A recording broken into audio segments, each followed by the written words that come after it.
Bon gré, mal gré, nous sommes toutes et tous, petits comme plus âgés, hommes comme femmes, à fréquenter une fréquentation qui peut être une bonne fréquentation, mais qui peut être aussi un poison.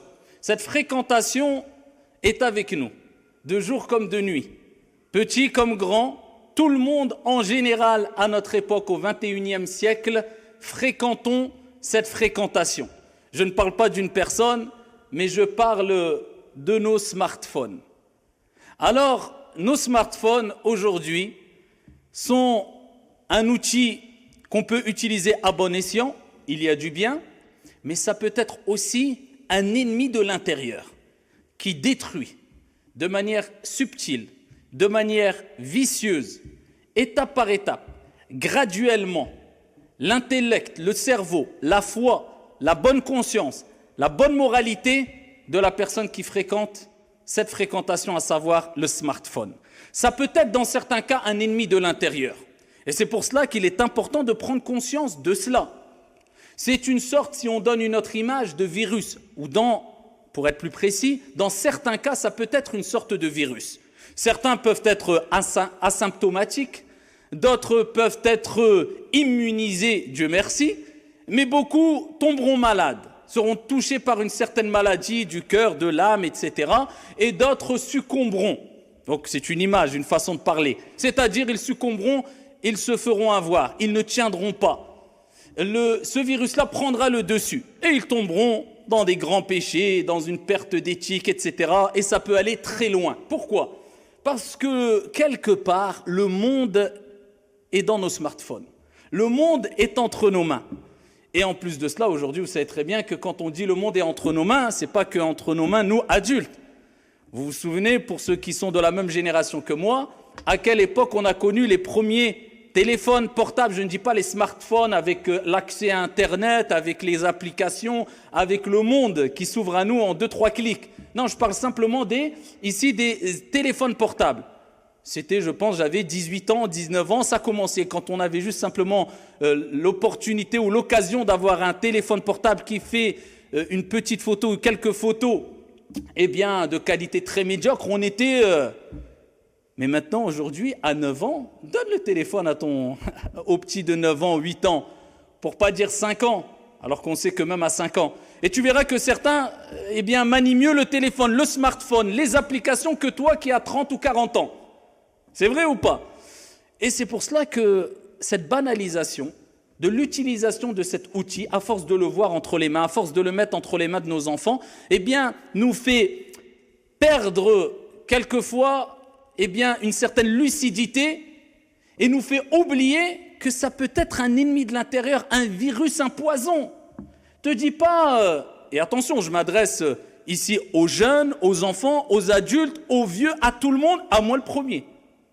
En tout cas, si nous parlons de nos enfants, te dis pas, oui c'est bon, mon fils il veut pas sortir, il sort pas le week-end le soir, il est dans sa chambre tranquille, tout va bien. Eh bien nous à l'époque, je reviens encore en arrière, nous on suppliait presque nos parents de nous laisser 1 heure de plus jouer au foot dehors, jusqu'à 20h, jusqu'à 19h quand on était jeunes. Maintenant, c'est certains parents qui supplient leurs enfants de sortir dehors et de lâcher le smartphone. Parce que certains enfants, ils se sont recroquevillés quelque part, ils sont entrés dans une sorte de bulle, une sorte de caverne et une sorte de monde qu'ils ont créé dans leur chambre en étant allongés dans leur lit. Ils ne veulent plus sortir. Pourquoi ? Je vous répète, parce que le monde est entre leurs mains. Le monde est entre leurs mains. À travers cet écran d'un smartphone, ils n'ont même plus besoin de s'évader physiquement parce qu'ils s'évadent virtuellement. Les plus grands des péchés peuvent être commis à travers le smartphone. Les plus grands des vices peuvent être découverts à travers le smartphone. La moralité, le comportement peut être détruit. Attention, je ne généralise pas, mais dans certains cas, à travers le smartphone. L'éducation peut être mise en l'air à travers le smartphone. L'insolence, l'incitation au vol, l'incitation au meurtre dans certains cas, l'incitation à la perversité, l'incitation au grand péché, l'incitation au mal, l'incitation peut être découverte et peut être enseignée à travers nos smartphones. Pourquoi ? Parce que vous savez très bien que maintenant tout le monde partage tout et n'importe quoi sur les smartphones. Et ça attire les jeunes. Et ça attire les plus âgés aussi. Et ça attire les vieux aussi. Alors, ici, est-ce que c'est un ennemi de l'intérieur, oui ou non? Eh bien, après avoir rappelé, certes, des choses connues par toutes et tous, mais le rappel profite aux croyants, eh bien, chacun pourra répondre à cette question. Pour moi, c'est un ennemi de l'intérieur. Pour moi, c'est un poison. Pour moi, vu comment je l'utilise et l'impact qu'il a sur moi, ou sur mes proches, ou sur mes enfants, c'est au contraire un bien. Donc, on ne peut pas donner une réponse générale. Première des choses, soyons équitables. Il y a un grand bien dans les smartphones aujourd'hui.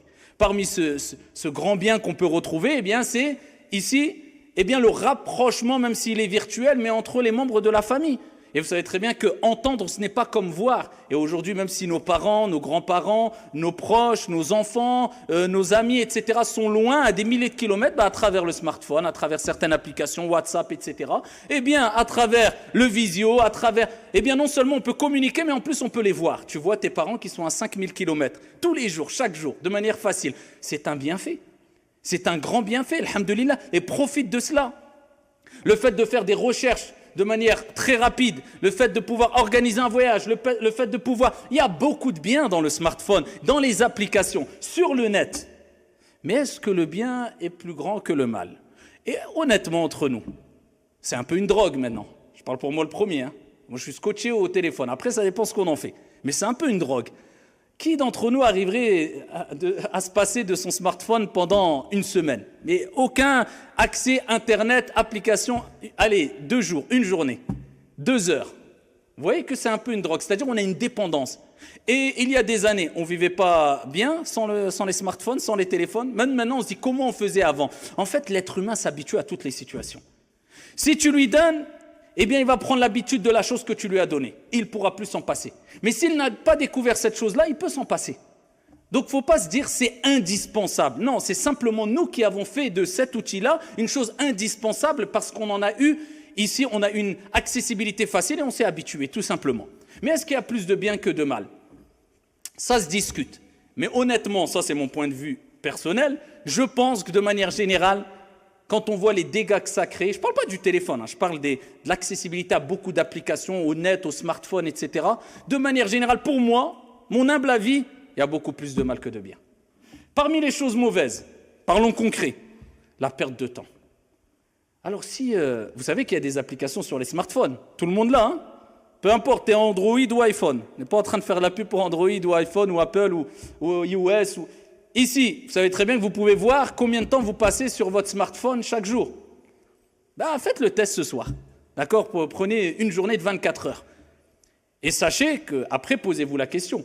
Combien de pages de Coran vous avez lu?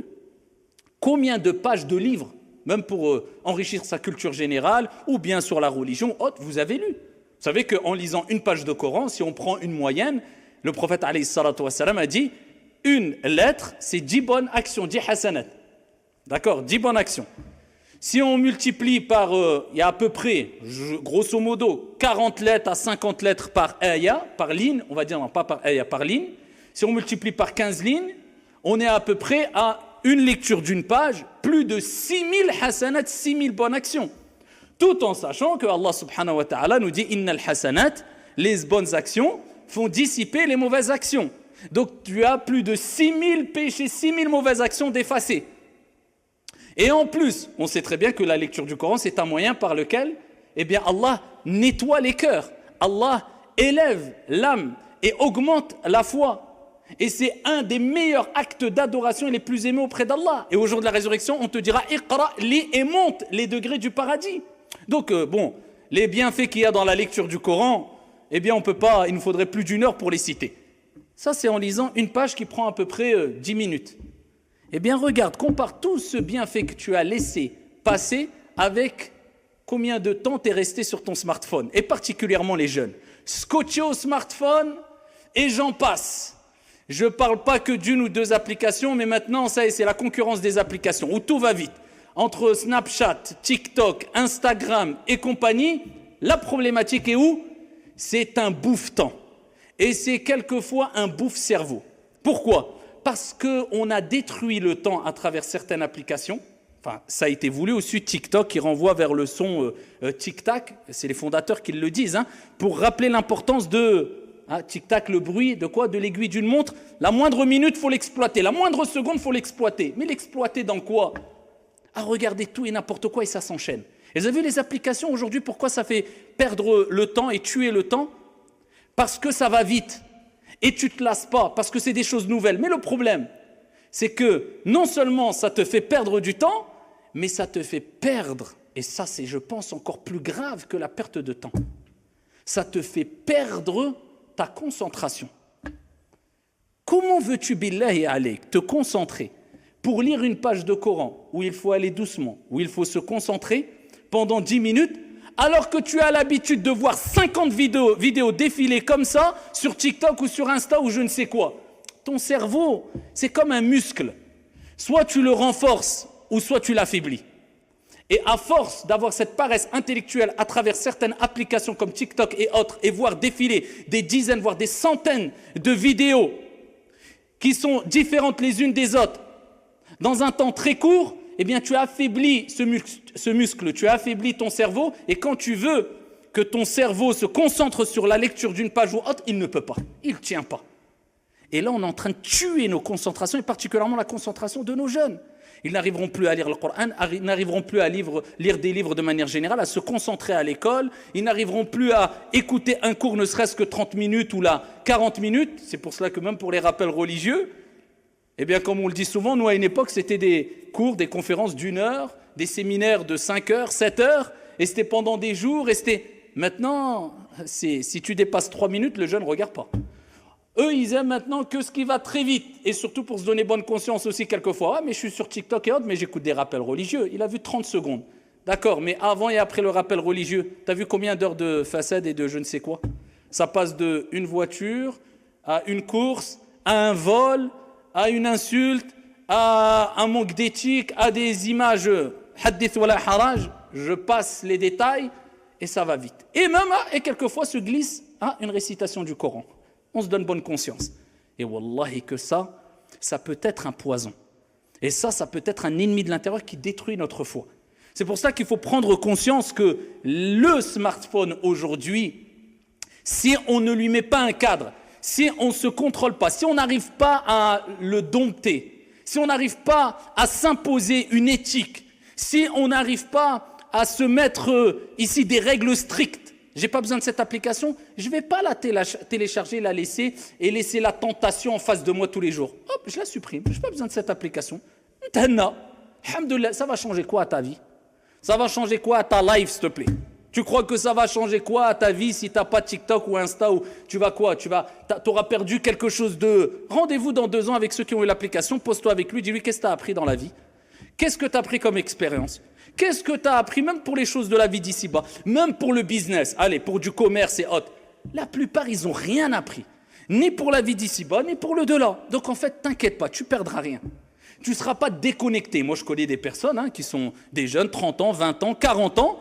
Wallah, par question d'éthique et de principe, eh bien, ils n'ont pas de smartphone. Ils n'ont jamais... Ils se disent, je peux en acheter 100 des smartphones, je ne veux pas. Ça va me servir à quoi? J'ai un téléphone, je peux appeler, on peut m'envoyer des messages, je peux envoyer des messages en cas d'urgence ou contacter ma famille. Cela me suffit. Je ne dis pas d'aller jusque-là, mais en tout cas, ne laissez pas les applications et Internet vous éduquer ou éduquer vos enfants.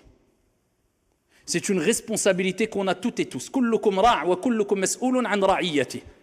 Vous êtes tous responsables et vous serez tous interrogés sur vos responsabilités comme le prophète alayhi salatu wassalam nous a dit. Et le prophète, il nous rappelle que l'homme est responsable de sa famille et la femme est responsable ici de son foyer, etc. Le hadith, le récit prophétique est connu. Donc on a tous une part de responsabilité. Donc ici de dire je donne le smartphone à mon enfant, ou même toi, je prends le smartphone sans aucun cadre, sans contrôler, wallahi tu cours à ta perte quelque part, si tu n'as pas de cadre. Et Allah dit وَلَا تُلْقُوا بِأَيْدِيكُمْ إِلَّا تَهْلُكَةِ وَأَحْسِنُوا. Et ne vous jetez pas à la destruction par vos propres mains et soyez bienfaisants, agissez avec excellence. Donc ne provoque pas ici des choses que tu ne pourras pas gérer. Ne rentre pas dans un terrain que tu ne pourras pas contrôler. Alors que tu sais qu'au fond de toi, tu es faible. Et ça va extrêmement vite. Vous savez toutes et tous que ça va extrêmement vite. Et que tu peux regarder un verset coranique ou alors une vidéo d'un rappel religieux et 2 secondes après ou 10 secondes après, sans avoir eu l'intention de faire cela ou d'aller voir ceci ou cela, tu te retrouves en train de regarder, je ne rentre pas dans les détails. Et le pire maintenant, savez, c'est quoi? C'est comme je le dis souvent. Wallah, c'est pas de faire le péché. C'est grave de faire des péchés, mais on n'est pas des anges. En tout cas, il faut éviter les grands péchés. Ça, c'est la moindre des choses. Ah, mais on fait tous des péchés, on n'est pas des anges, et Dieu pardonne, alhamdoulilah, et sa miséricorde dépasse ici sa colère. Mais le pire, c'est pas cela. À travers les réseaux sociaux, aujourd'hui, il y a non seulement le fait de commettre un péché qu'on peut retrouver à travers les réseaux sociaux, mais la banalisation, et pire que cela encore, la promotion du péché. C'est-à-dire qu'à une époque, parce qu'on n'avait pas l'habitude de voir des gens voler, des gens tuer, des gens mentir, des gens, je ne sais pas faire quoi, manquer de morale ou d'éthique, manquer de pudeur ou autre. C'était pas comme ça au grand jour. Tu sortais, tu voyais, Benadem, Bachar, des gens normaux, comme tout le monde. Quelquefois, tu voyais des choses qui choquent, ou tu étais témoin d'un vol, tu étais témoin d'une insulte, d'une agression. C'était choquant. Mais aujourd'hui, tu en vois combien sur les réseaux sociaux qui tournent? Même quelquefois, si c'est pour condamner. Mais le fait de les voir et les revoir, et voir des mauvais comportements, et voir des choses, et des agressions, et des manques de pudeur, ça devient banal pour toi. Donc ça veut dire que ça ne te fait presque plus rien, et quand tu vas le voir, tu vas dire, alors, il n'y a rien de grave. Et c'est ce qu'on retrouve dans le comportement et dans les réactions de beaucoup de jeunes aujourd'hui qui n'ont pas vécu à notre époque et ce qu'on a vécu.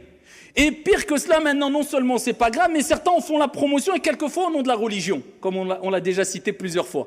Il a l'image du religieux, bien qu'il n'y a pas de vêtements religieux et autres, mais il y a des conditions, bien sûr.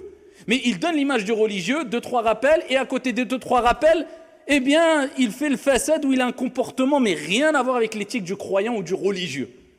Et quelquefois même, il commet des grands péchés, au grand jour.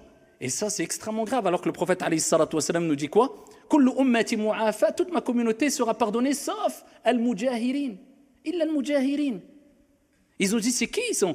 Si vous voulez savoir, c'est qui le mujahirin? Ce sont celles et ceux qui commettent des péchés. Dieu a caché leurs péchés. Par exemple, il a commis des péchés le soir. Allah l'a pas scandalisé parce que notre Seigneur, c'est As-Sittir. C'est un des noms d'Allah, c'est-à-dire celui qui cache beaucoup les péchés. Si Allah il nous dévoilait, même moi, j'aurais honte de monter sur le mimbar, là. Si Allah dévoilait tous mes péchés à vous que j'ai pu commettre, ne serait-ce qu'en 2 semaines, Wallah, j'aurais honte de monter sur le mimbar. Et vous auriez honte d'être devant moi. Mais Allah As-Sittir, c'est pas il cache un défaut, il cache beaucoup. Il aime cacher énormément les défauts. Pour que tu reviennes et tu te repentes. Il t'invite au repentir. Je t'ai caché. Et quelquefois, quand tu persistes, eh bien Allah dévoile le péché au grand jour. Ça veut dire que tu as dépassé les limites. Là, ça y est. Là, c'est trop, là. Eh bien, le prophète, il dit, Allah pardonne les péchés, sauf à al-mujahirin, c'est-à-dire ceux qui commettent des péchés. Allah a caché leurs péchés, mais eux, ils les dévoilent, ils s'en vantent, ils en font la promotion. Regardez ce que j'ai fait. Regardez, j'ai cramé une voiture. Regardez, j'ai été avec tel ou tel. Regardez, j'ai forniqué. Regardez, j'ai... Au grand jour. Et ça, c'est pire. Et le problème, c'est que quoi? Tout cela, maintenant, on le banalise. Et regardez, Anas, comme je vous dis souvent, Ibn Malik radiyallahu anhu arda, qui faisait partie des compagnons, qu'est-ce qu'il a dit? Il dit, vous commettez des péchés à votre époque qui, nous, à l'époque du prophète, quelques années avant, parce que le prophète était mort, on les considérait comme al-mubiqat, c'est-à-dire al-muhlikat, celles qui détruisent les grands, les graves péchés. Mais ça, c'est il y a 14 siècles. Si maintenant, Anas ibn Malik, eh bien, voit ici ce qu'il y a dans TikTok et compagnie, il va dire quoi?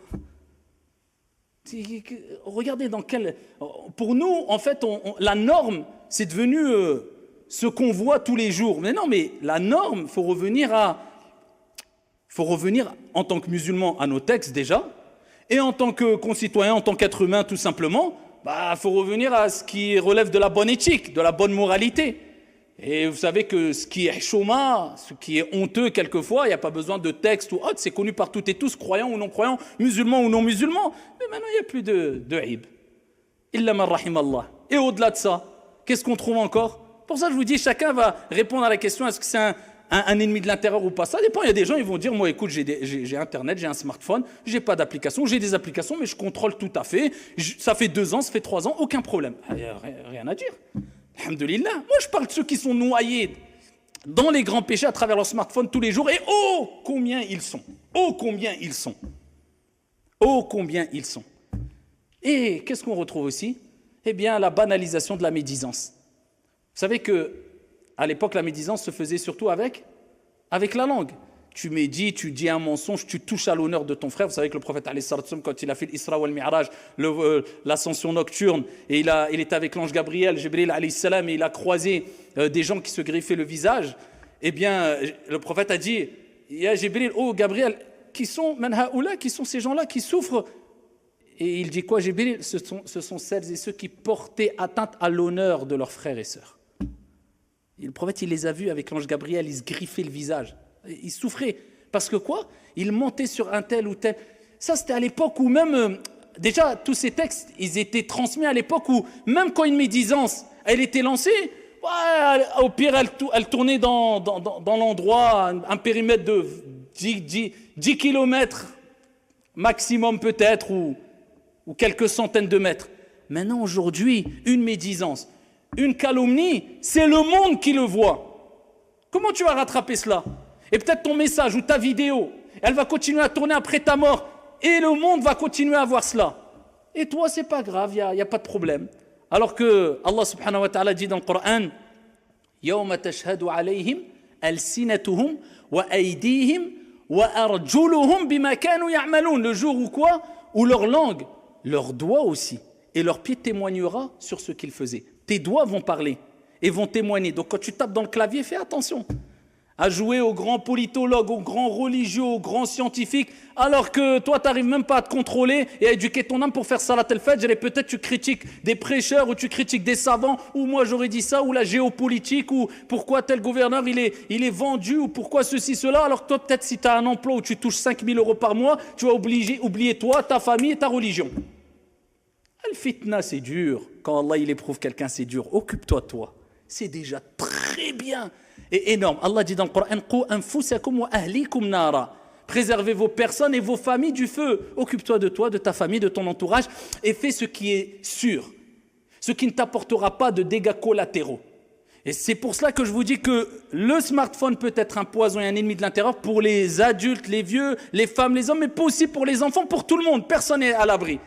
Donc faites attention, contrôlez bien vos smartphones. Sachez que c'est une fréquentation, et le prophète alayhi salatu wa salam a dit Al-mar'u ala dini khalili. Falyanzur ahadukum man yukhali. La personne est sur l'éthique de celui qu'il fréquente. Que chacun d'entre vous regarde bien qui il fréquente. Donc faites très attention, barakallahu fina wa fikum. Et sachez que le prophète alayhi salatu wa salam nous dit Ni'matan maghbounun fihima kathirun minan nas as-sihhatu wal faragh. De bienfaits dont beaucoup de gens négligent, se font avoir: la santé et le temps libre. Tu as du temps libre, profite.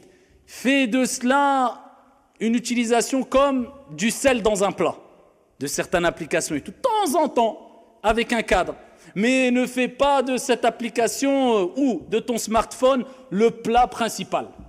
C'est ce qu'il faut retenir surtout, parce que les choses vont très vite et les conséquences néfastes qu'il y a à travers les smartphones, eh bien, se font ressentir à travers le comportement de notre jeunesse, comme on le sait toutes et tous, les plaintes des parents parce qu'ils sont à bout, ils n'arrivent plus à rien à contrôler dans l'éducation des enfants, et la liste est très longue, donc faites très attention, barakallahu fina wa fikum, profitez du temps, le temps passe très vite, la mort, elle est proche, construisez votre avenir professionnel, je vous dis, construisez votre avenir professionnel, tout en se préparant pour le delà, et cela, tu ne le feras pas avec des applications ou quoi que ce soit. C'est pour ça qu'il y a des gens, wallah, ils mettent de côté leur smartphone, ils se concentrent dans l'essentiel.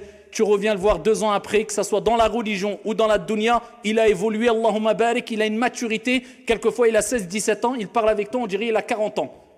Et tu verras des gens noyés dans les futilités, tu parles avec lui, il a 40 ans, wallah, on dirait qu'il a 10 ans et encore je suis gentil. هذا وصلوا وسلموا رحمكم الله على نبي المختار كما أمركم بذلك جل وعلا حينما قال إن الله وملائكته